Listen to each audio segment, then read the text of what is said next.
bilang pasalamat sa isang lahat ng iyong tao malakatasan at ibigay tayo ng sesyon. At ganito sa misang ito ating nalalahanin ang lahat ng mga medical practitioners sa ating sa mga kasalukuyang nakakwarating ngayon, yung mga medical practitioners na kasalukuyan din nakikipaglaban sa ating pandemic, sa pandemic, sa araw ito. Yung mga medical practitioners na umano na dahil sa COVID-19. Kasi ang lahat ay aming ipanalangin at patuloy tayo imanalangin sa Diyos na sila ay patuloy na bigyan ng lakas ng katawan ng sugal ngayon sa kapamahan ng patuloy na bigyan ng matatagal ng katawan upang mapatuloy sa kanilang mga gawa. At upang tayo maging makakatulala sa ating kaluluwa, ating amini, ang ating kaluluwa Inaaminin ko sa makapangyarihang Diyos at sa inyo ang kapatid na lubha kong nagkasala sa isip, sa likha at sa gawa at sa aking pagkukulang.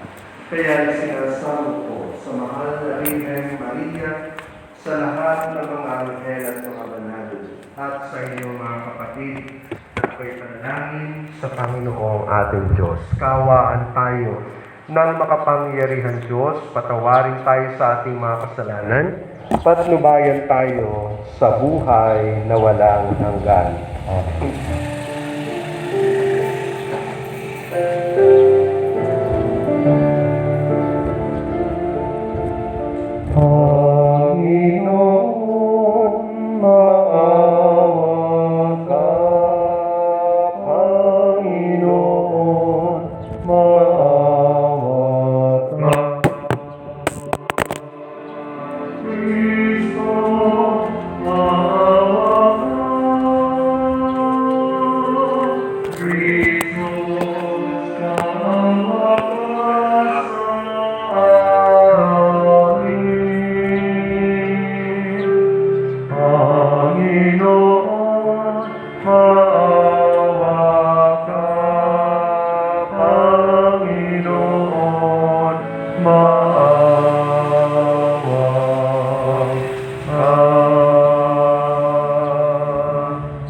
Manalangin tayo.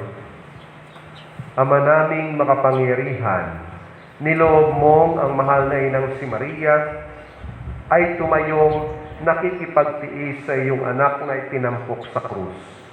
Ipagkaloob mong ang iyong sambayanang kasalo sa pagpapakasakit ni Kristo kaisa ng ina niya ay marapating makapagdiwang sa piging ng muling pagkabuhay sa pamamagitan ni Jesucristo, kasama ng Espiritu Santo, magpasawalang hanggan. Magsiupo po. Pagbasa mula sa unang sulat ni Apostol San Pablo kay Timoteo. Pinakamamahal, malaki ang pag-asa kong magkikita tayo sa lalong madaling panahon. Gayunman, sinulat mo rin ang mga tagubilin ito upang hindi man ako makarating agad, ay malaman mo rin ang dapat ugaliin sa sambahayan ng buhay ng Diyos. Sa simbahan na siyang haligi at saligan ng katotohanan. Napakahiwaga ng mga katotohanan ng ating relihiyon. Siya'y nahayag ng maging tao at pinatutuhanan ng Espiritu, nakita ng mga anghel, ipinangaral sa sanlibutan, pinaniwalaan ng lahat, at sa langit ay tinanggap. Ang salita ng Diyos. Salamat sa Diyos. Gaway napakadakila ng Panginoong lumikha. Napakadakila ang Panginoong lumikha. Buong puso siyang pasasalamatan, aking pupurihin sa gitna ng bayan, kasama ng mga lingkod na hinirang. Napakadakila ang gawa ng Diyos, pinananagusan ng lahat ng lingkod. Doon napakadakila. gawa mo sa Likha. lahat ng gaway, napakadakila at wagas, bukod sa matuwid, hindi magwawakas. Hindi inaalis sa ating gunita na siya'y mabutit, mahabaging lubha. Doon Gaway napakadakila ng Panginoong lumikha. Sa may pagkatakot, pagkaisagana, pangako ng poon ay hindi nasisira. Ipinadama niya sa mga hinirang ang kapangyarihan niyang tinataglay nang ibigay niyang lupa ng dayuhan. Doon napakadakila ng Panginoong lumikha.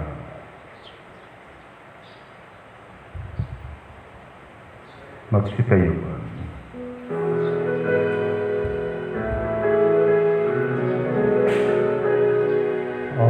Alleluia, Alleluia, wikain mo, poon nakikinig ako sa iyong mga salita.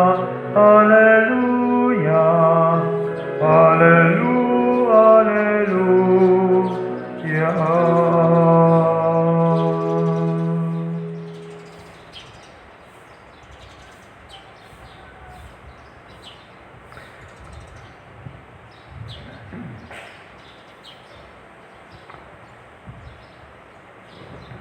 Sumayin niyo ang Panginoon.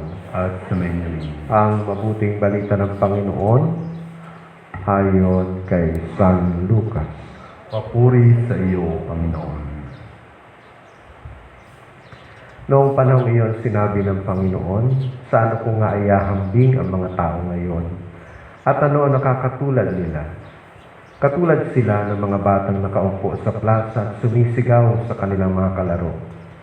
Tinutugtugan namin kayo ng flauta, ngunit hindi kayo sumayaw. Nanambitan kami, ngunit hindi kayo tumangis. Sapagkat naparito si Juan na nag-aayuno at hindi umiinom ng alak at sinasabi ninyo, hinaalihan siya ng demonyo. Naparito naman ang anak ng tao na kumakain at umiinom tulad ng iba. At sinasabi ninyo, masdaling nyo ang tao ito, matakaw at maglalasing, kaibigan ng mga publikano at mga makasalanan. Gayunman, ang karunungan ng Diyos ay napatutunayang matuwid sa pamagitan ng kanyang anak. Ang mabuting balita ng Panginoon. Pinupuri ka namin, Panginoong Jesucristo. Magsiupuan na. Sa araw na ito ay ating pong ginugunita ang ating mahal na Birhen. Ang tawag natin sa kanya ay Mater Dolorosa, ang mahal na ina na nagdadalang hati. At naalaala ko yung mga pagkakataon kapag mayroong isang bata, halimbawa, kasali sa isang contest, tatanungin, ano ang gusto mo maging paglaki? Minsan sasabihin ng bata, gusto ko pong maging doktor. Gusto ko pong maging nurse. Yan, mga ganyan mga kasagutan. Tatanungin ulit siya, bakit naman gusto mong maging doktor? Para ako po ang magpapagaling kay nanay. Ako po mag-aalaga sa mga may sakit. Na kung ating titinan itong ganitong kaisipan ng mga bata, ay nag-uugat doon sa sitwasyon na kanilang nakikita. Nakikita nila yung mga taong may karamdaman, mga miyembro ng pamilya na may karamdaman. At ito yung nag-uudyok sa kanila para hangarin na sa darating na panahon, ako'y mag-aaral ng pagiging doktor upang ako yung magpagaling sa kanila.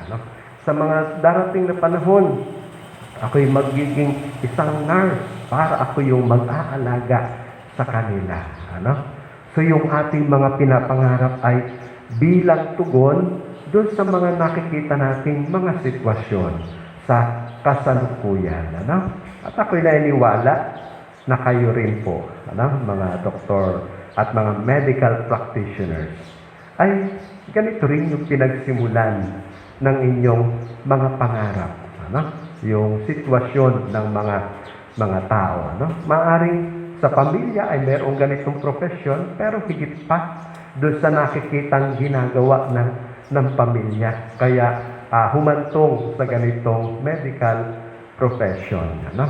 Higit sa lahat ay yung nakikitang pangangailangan ng mga taong may karamdaman. Ano? Ang ating pong mabuting balita sana para sa mahal na Birhen na nagdadalamhati ay inilalarawan si Maria sa paanan ng krus. Habang si Jesus ay naghihirap doon sa paanan ng krus, si Maria naman ay nakatayo sa paanan ng ating Panginoon. Pinagmamasdan ang paghihirap ng ating Panginoon. Siguro sa kanyang makainang damdamin, siguro iniisip niya, sana ako na lamang ang naririyan sa ibabaw ng krus para hindi ka na mahirapan. Ano? Sana ako na lamang yung nagtitiis ng hirap para hindi ka na nagdurusa sa ibabaw ng krus. Siguro ganito yung nararamdaman ng Maria bilang isang ina. At sa kawalan ng kakayahan na pumalit sa paghihirap ng kanyang anak, ano na lamang yung isinasaloob ni Maria? Ang samahan si Jesus sa kanyang nararanasang paghihirap. Bagamat wala siyang, alam niyang wala siyang ibang magagawa kundi damayan ang Panginoon sa kanyang paghihirap sa ibabaw ng krus. At sa ganitong sitwasyon po kayo nakikita, ano? Mga minamahal namin mga doctors, mga medical practitioners. Kayo ay nasa harap ng mga taong nagdurusa, lalo't higit ngayong panahon ng pandemic. Ano? Kayo yung nakakakita ng sitwasyon ng ating mga tao na mayroong karamdaman. Ano? At alam ko, habang pinagmamasdan ninyo yung kanilang paghihirap, kasama rin nila kayo na naghihirap ang kalooban. Merong mga pagkakataon marahil na iniisip ninyo, ano yung aking magagawa? Ano? Ginawa ko na ang lahat. Kuminsan nasisisi pa nga ang doktor. Ano? Kahit na ginawa na ang lahat ng paraan para lamang mapagaling ang may sakit. Ano? Pero bahagi ito ng ating gampanin. Kung wala man tayong magawang solusyon, samahan natin sila sa kanilang nararanasang paghihirap. Doon man lamang makabawas tayo ng kanilang nararanasang hirap sa kasalukuyan. At alam namin, ramdam namin, kayo rin ay merong mga hirap na dinaranas. Ano? Hindi man physically, pero emotionally. Ano? Sabi nga ay, pati spiritually, ay ando na yung paghihirap na naranasan. Bunga nga noong ganong katotohanan na parang wala akong magawa. Parang hindi ko magawang solusyonan yung lahat. Ano? So ito yung nararamdaman ng marami po nating mga medical doctors. Kaya sabi nga, ngayong mga panahong ito, marami ng medical practitioners na pagod na. Maraming mga frontliners na nahihirapan na sa kanilang mga ginagawa. Hindi dahil sa gusto na nilang sumuko, kundi dahil sa dami ng mga ginagawa at walang ibang makapalit sa kanilang gawain. Kami mga pari, hindi namin kayo kayang paltan sa inyong mga ginagawa. At marahil meron din ganong mga tao na kung sana pwede lamang ako ay ako na yung magawa nung hindi nila magampanang gawain. Pero hindi. Dahilan niya sa kayo yung higit na sabi nga ay akma sa ganong bagay. Kaya kahit pagod na, patuloy pa rin sa paggawa. Patuloy pa rin sa paglilingkod sa mga tao. Ganito rin si Maria. Wala rin siyang magawa sa paanan ng krus, kundi pagmasdan ang paghihirap ng ating Panginoon. Bilang isang ina, ang tangi lamang maibibigay niya ay ang pagdamay sa paghihirap ng kanyang anak. At sa ganong pamaraan, ang paghihirap ni Maria kasama ang paghihirap ni Jesus ay naging bahagi ng paghahatid ng kaligtasan sa sangkatauhan. Mga minamahal naming mga kapatid sa medical profession. Sa mga pagkakataon ito, sa panahong ito ng pandemic, anuman ang inyong nararanasang hirap dahil sa sitwasyon na ating kinilalagyan ngayon, hinihiling ko na itaas ninyo sa Panginoon ang lahat ng inyong mga karanasan upang anuman yung ating nararanasan ay maging positibong pag-aalay natin para sa Panginoon kasama ng pag-aalay ni Maria. Itaas ninyo sa Diyos yung lahat ng mga hirap na inyong nararanasan sa pagkakataong ito. Sabi nga, gamitin natin yung mga paghihirap bilang isang daluyan ng biyaya. Hindi lamang para sa inyo, kundi para sa lahat ng mga tao ngayon na nagdaranas ng pandemya ng COVID-19. Sapagkat sa ganitong pamaraan lamang natin, pwedeng higit na mapakinabangan ang hirap na nararanasan ng bawat isa kapag iniaalay natin sa Diyos ang lahat ng paghihirap na ito. Oo, wala po tayong magagawa na pinakamagandang solusyon. Laging kapos ang ating kakayahan sa ganitong mga pagkakataon. Pero kung itataas natin sa Diyos lahat ng ating mga pagsusumikap, lahat ng ating mga hirap na dinaranas upang malampasan ang ganitong mga pagkakataon, ang Diyos ay laging naririyan upang tumulong sa atin, upang pawiin ang ating mga paghihirap. Kasama ni Maria doon sa paanan ng krus, sama-sama nating ialay sa Diyos ang lahat ng mga sakit na ito at nawa ang Diyos ay patuloy na magbigay ng biyayang kinakailangan, lalo't higit ang lakas ng loob upang magpatuloy sa gawain, ang katapangan upang lampasan ang anumang takot na nararamdaman at ang kalusugan upang patuloy na makapaglingkod sa mga nangangailangan. Panalangin ng bayan. Kasama ni Maria na nakababatid kung ano ang kahulugan ng pagdurusa, manalangin tayo sa Diyos para sa mga taong may mabibigat na pinapasan habang sinasabi natin, panatilihin mo kaming tapat na tulad ni Maria, O Panginoon.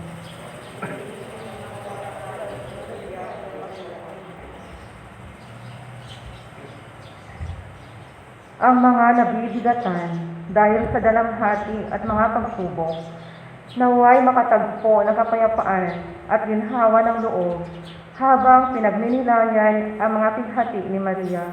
Manalangin tayo sa Panginoon. Ating nawang tanggapin ang mga pighati at pagdurusa sa buhay at makita ang presensya ng Diyos sa mga iyon. Manalangin tayo sa Panginoon. Sa pamamagitan ng halimbawa ni Maria, tayo naway maging matiisin sa pagdurusa at masigasig sa pagtupad ng mabubuting gawa. Manalangin tayo sa Panginoon.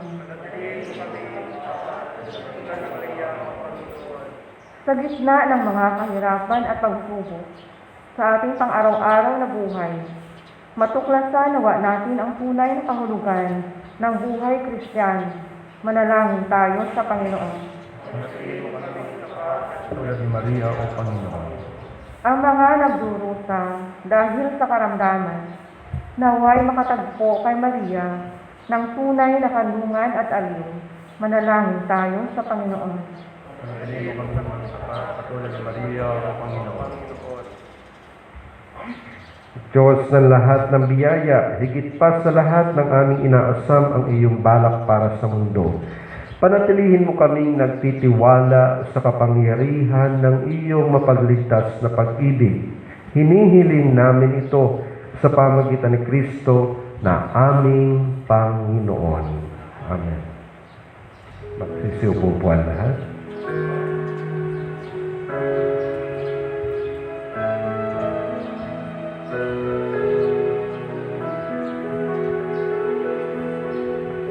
Aming alay na ito, ang pinapay na nagmula sa pagpapala mo. At tanggapin ang alak na ito, inuming inihain sa'yo. Mahal naming Diyos, iyong tanggapin ang munting alay mula sa amin. Buong puso namin hintayin pagpapala na aming hiling. Magsitayuan na. Mga kapatid, upang ating paghahain ay kalugdan ng Diyos Amang makapangyarihan. Ang kaluwa ng Panginoon ang kamagahalan sa mga kamay, sa kapurihan niya karangalan, sa ating kapakinabangan at sa buong sambayan niyang banal. Ama naming lumikha, tanggapin mo ang aming mga panalangin at mga alay para sambahin ang ngalan mo sa aming paghahain. Ngayong aming ginugunita ang Birheng Mahal na niloob mong maging ina naming maasahan sa kanyang pagtayo sa paanan ng krus ni Jesus. Iniluluhog namin ito sa pamagitan ni Jesucristo kasama ng Espiritu Santo magpasawalang hanggan. Amen. Sumainyo ang Panginoon. At sumayin rin. Itaas sa Diyos ang inyong puso at diwa. Inasa namin sa Panginoon. Pasalamatan natin ang Panginoong ating Diyos. Marapat na siya'y pasalamatan. Ama naming makapangyarihan, tunay ngang marapat na ikaw ay aming pasalamatan sa pamamagitan ni Jesucristo na aming Panginoon. Siya ang salitang katuwang mo at kapiling noong ang lahat ng umiiral ay iyong likhain. Sinugo mo siya para kami sa gipit palayain. Kaya't siya'y kinalinga ng mahal na Birhen na naging kanyang inang totoo sa kapangyarihan ng Espiritu Santo. Inako niyang sundin ang loob mo at kamtin ang sambayanang banal para sa iyo. Pinagtiisan niyang iunat sa krus ang kanyang mga kamay upang magwakas ang kamatayan at mahayag ang pagkabuhay. Kaya kaisa ng mga anghel na nagsisiawit ng papuri sa iyo nang walang humpay sa kalangitan, kami nagbubunyi sa iyong kadakilaan.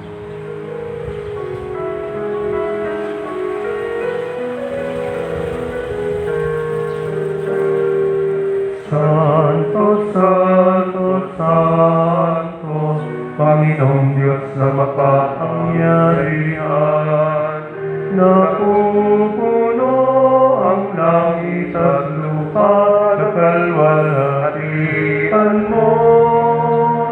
Hosana, Hosana sa kaitaasan, pinagpala ang naparito sa ngalan ng Panginoon. Hosana, Hosana sa kaitaasan.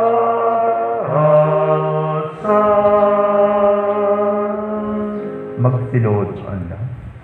Ama naming banal, ikaw ang bukal ng tanang kabanalan, kaya't sa pamamagitan ng iyong Espiritu, gawin mong banal ang mga kaloob na ito upang para sa amin ay maging katawan at dugo ng aming Panginoong Hesukristo. Bago niya pinagtiisang kusang loob na maging handog, hinawakan niya ang tinapay, pinasalamatan kaniya. Pinaghati-hati niya iyon, iniabot sa kanyang mga alagad at sinabi, "Tanggapin ninyong lahat ito at kanin. Ito ang aking katawan na ihahandog para sa inyo."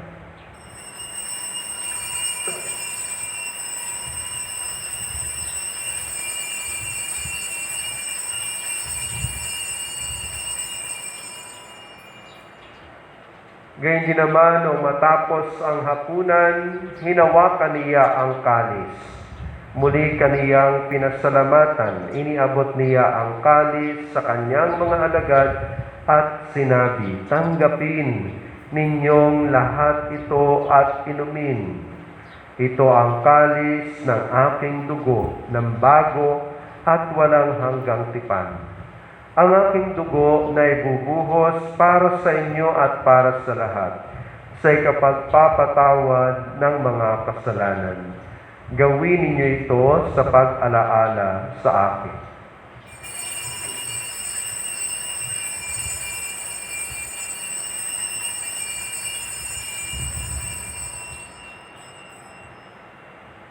Ipagbunyi natin ang misteryo ng pananampalataya. Si Kristo'y namatay, si Kristo'y nabuhay, si Kristo'y babalik sa wakas ng panahon. Ama, ginagawa namin ngayon ang pag-aalaala sa pagkamatay at muling pagkabuhay ng iyong anak. Kaya't iniaalay namin sa iyo ang tinapay na nagbibigay buhay at ang kalis na nagkakaloob ng kaligtasan. Kami nagpapasalamat dahil kami ay iyong minarapat na tumayo sa harap mo para maglingkod sa iyo. Isinasamo namin kaming magsasalo-salo sa katawan at dugo ni Kristo ay mabuklod sa pagkakaisa sa pamagitan ng Espiritu Santo. Ama, lingapin mo ang iyong simbahang naganap sa buong daigdig. Puspusin mo kami sa pag-ibig kaysa ni Francisco na aming Papa at ni Marcelino Antonio na aming Obispo at ng Tanang Kaparian.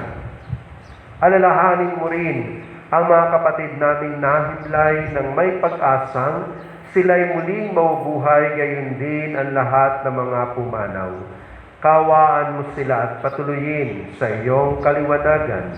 Kawaan mo at pagindapatin kaming lahat na makasalo sa iyong buhay na walang wakas.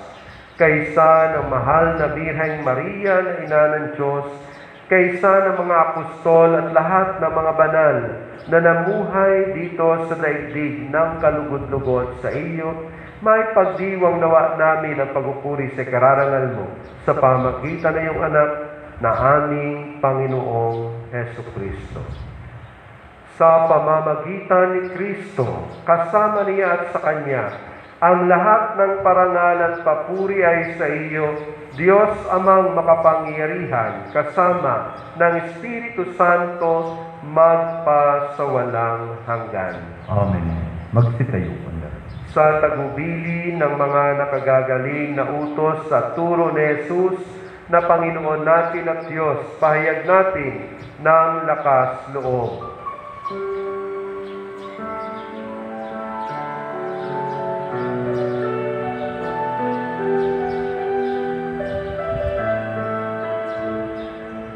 Ama namin, sumasalangit ka, sambahin ang ngalan mo. Magpasa amin ang kaharian mo, sundin ang loob mo. Dito sa lupa, para na sa langit, bigyan mo po kami ngayon ng aming kakanin sa araw-araw at pagkain mo kami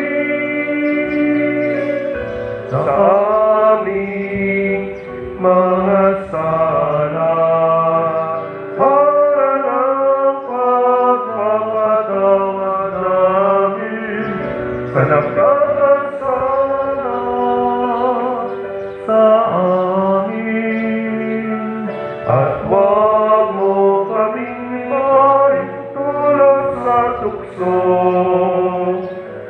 at iadya mo kami sa lahat ng masama.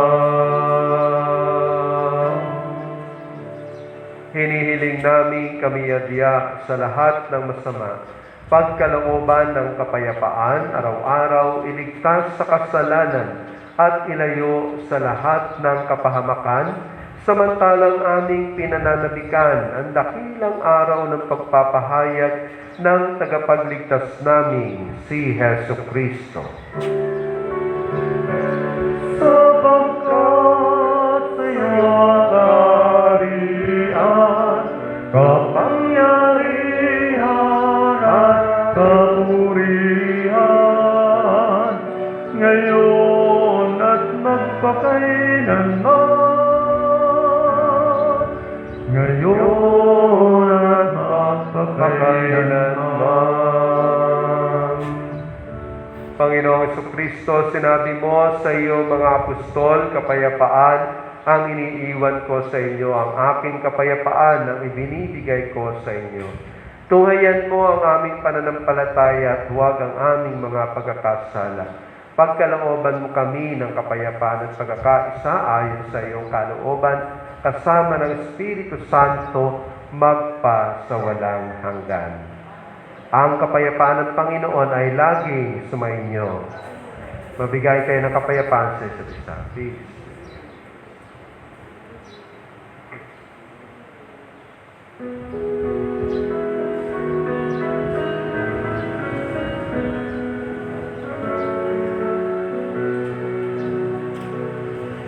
Kordero ng Diyos na nag-aalis ng mga kasalanan ng mundo, maawa ka sa amin. Kordero ng Diyos, maawa ka. Kordero ng Diyos na nag-aalis ng mga kasalanan ng mundo, maawa ka sa amin. Kordero ng Diyos, maawa ka. Kordero ng Diyos na nag-aalis ng mga kasalanan ng mundo, ipagkaloob mo sa amin ang kapayapaan.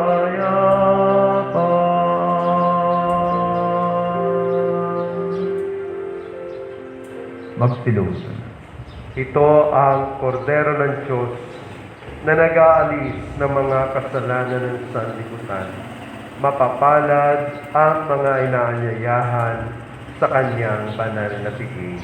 Panginoon, niya karapat-dapat na magpatuloy sa iyo, ngunit sa isang salita mo lamang, gaganap.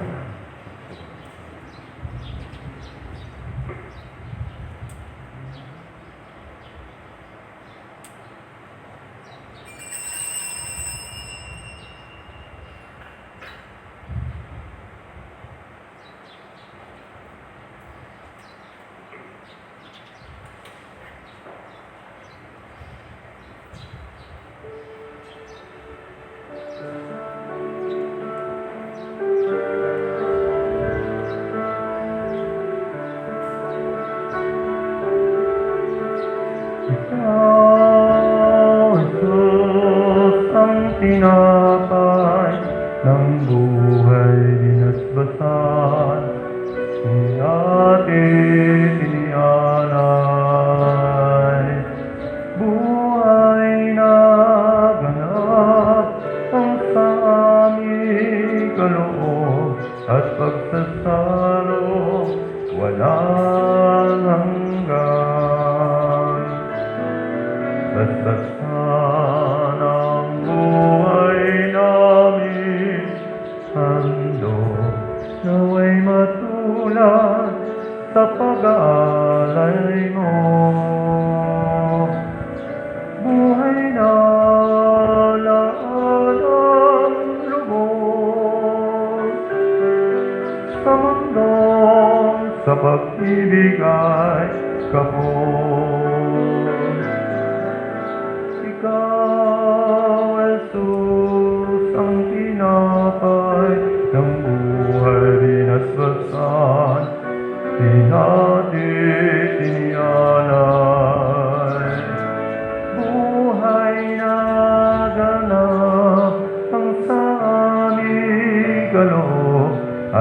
pagsasalong walang hanggan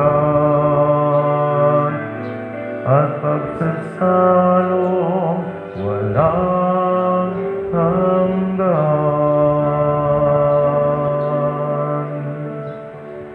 Magsitayo na. Manalangin tayo.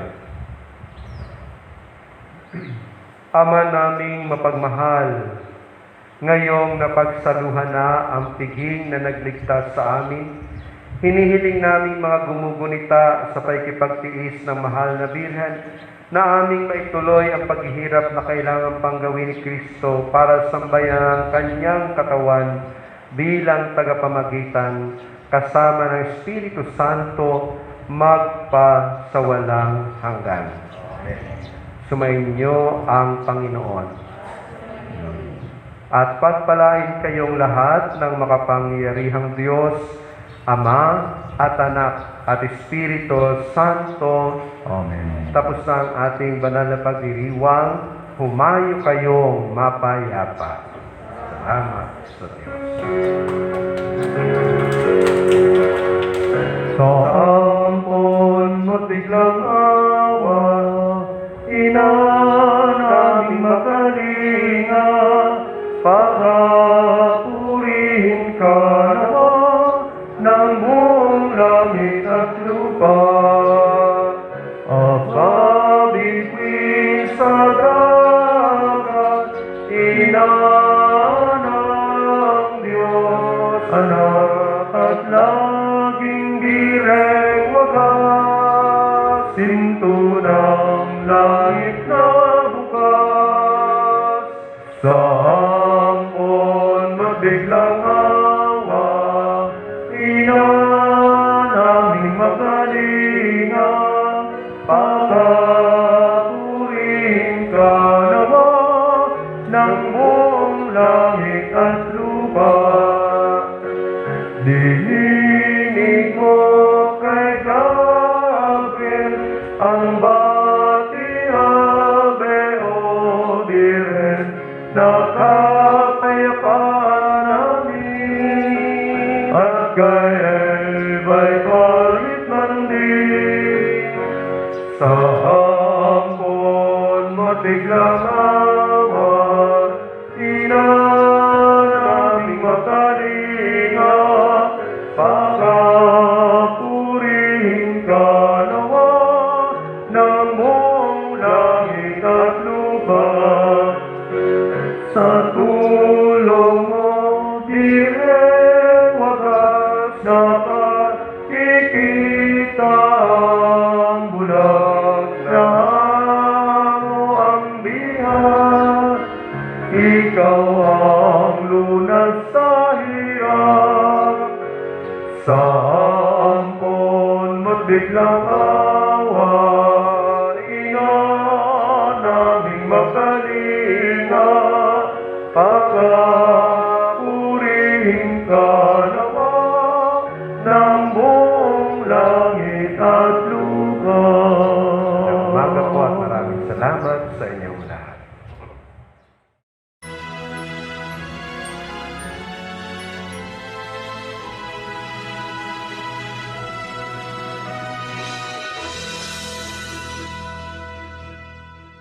On behalf of the provincial government of Marinduque and grateful Marinduqueños, I extend our warmest congratulations to the Philippine Medical Association on the occasion of its 118th Foundation Day anniversary celebration.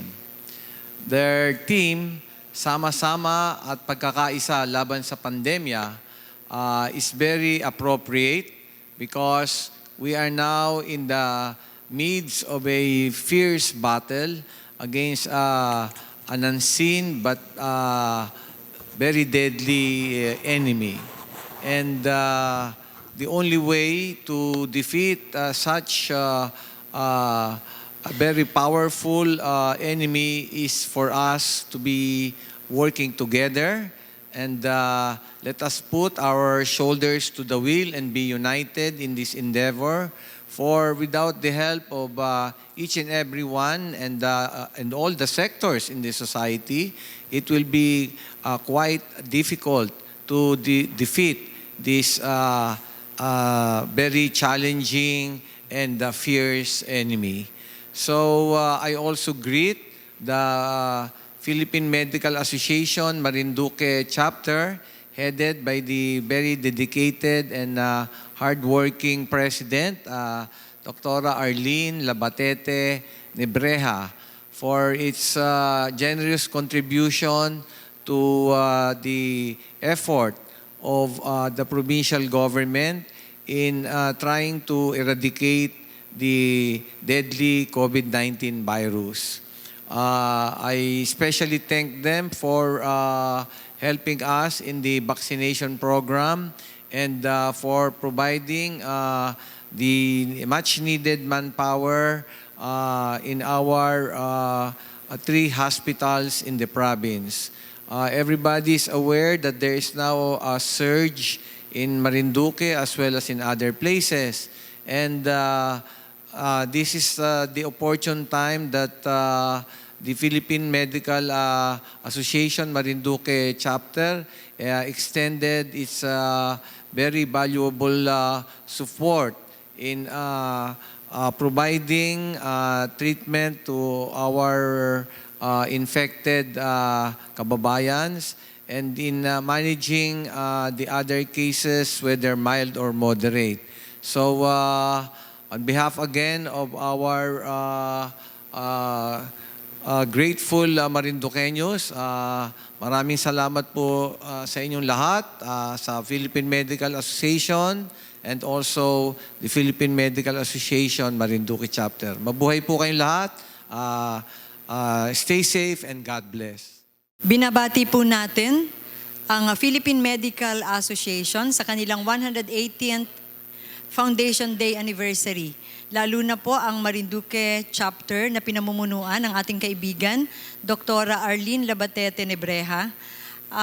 Congratulations sa inyong anibersaryo na may temang sama-sama at nagkakaisa laban sa pandemya. Sa lahat ho ng mga miyembro ng Philippine Medical Association, lalo na po dito sa lalawigan na kaagapay natin sa serbisyo publiko, lalo na ngayong pandemya, maraming salamat sa inyong mga sakripisyo.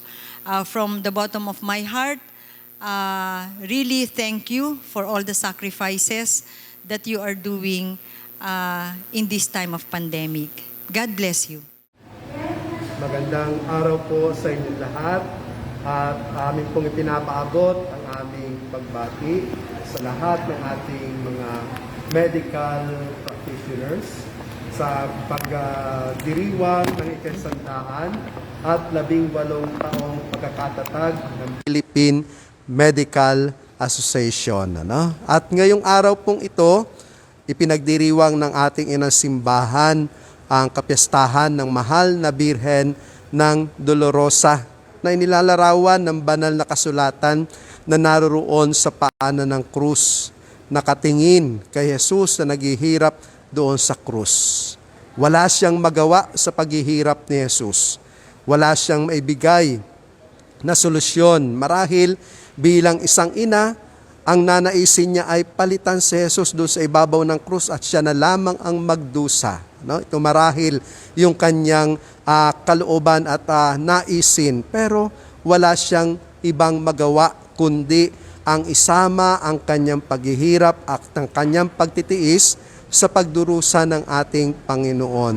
Ang ating pong mga medical practitioners, ganito rin yung kanilang nararamdaman marahil sa ganitong sitwasyon, ganitong pagkakataon. Para bagang wala na silang magawa habang pinagmamasdan ang mga taong naghihirap bunga ng pandemic. Kaya naman po, sa panahong ito na marami sa ating mga medical practitioners ay pagod na at nahihirapan na rin physically at emotionally at marahil ay spiritually rin. Ang amin pong dalangin sa inyo, nawa po ay patuloy kayong ingatan ng Panginoon at patuloy na bigyan ng lakas ng katawan at kalusugan upang patuloy pa ninyong magampanan ang inyong gawain na maibsan man lamang ang hirap na nararanasan ng ating mga may sakit na mga kababayan, mga kapatid.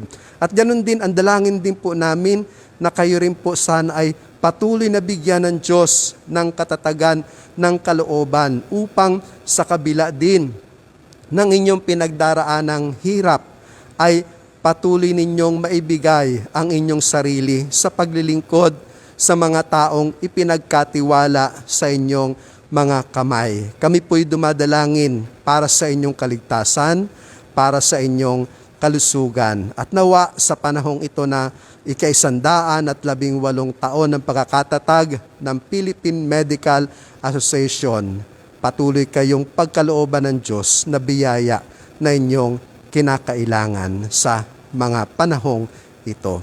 Pagpalain po kayo ng poong may kapal. Ngayon pong araw ay we are celebrating the 118th founding anniversary ng Philippine Medical Association. Ngayon pong araw ay kami pong mga nasa Marinduque Medical Society ay kaisa ng mga tao sa paglaban dito sa pandemyang ito. At nawa po ay tayo po ay magtulungan para po sa mga kasamahan namin na sa ngayon po ay nasa mga hospital at mga rural health units, sa mga private clinics, at doon naman po sa iba ay mga naka-isolate dahil sila po ay tinamaan din ng sakit na ito. Dalangin ko po na sana ay kayo ay bigyan ng proteksyon ng ating mahal na Birhen, at sana po ay tayo ay talagang magsama-sama at maging inspirasyon natin ang ating mahal na Birheng Maria. Dalangin ko po na bigyan niya tayo ng lakas ng katawan, proteksyonan niya tayo, at sana po'y matapos na ang pandemyang ito. Ayun lamang po, at magandang araw sa inyong lahat.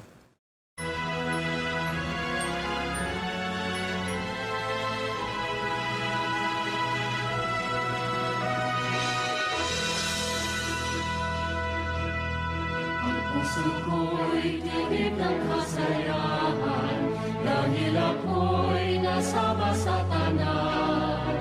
Ang lahat may gintong nasa, makisig at masigla. Kapisanan ay tunay ang damdamin, suliranin itong baya'y pawiin. Idalangin natin ang tapat sa may kapal, ay lunas sa lahat. Awit ng DNA, tayo ay mag-iwan. Magtulungan, magunlad ng bayan. Ang kailangan, ibigay sa kanan, kalusugan at kasaganaan. Ang puso ko'y tigib ng kasayahan, dahil ako'y nasama sa tanan. Ang lahat may gintong nasa, makisig at masigla. Kapisanan ay tunay ang damdamin, suliranin itong baya'y pawiin. Idalangin natin ang tapat sa may kapal,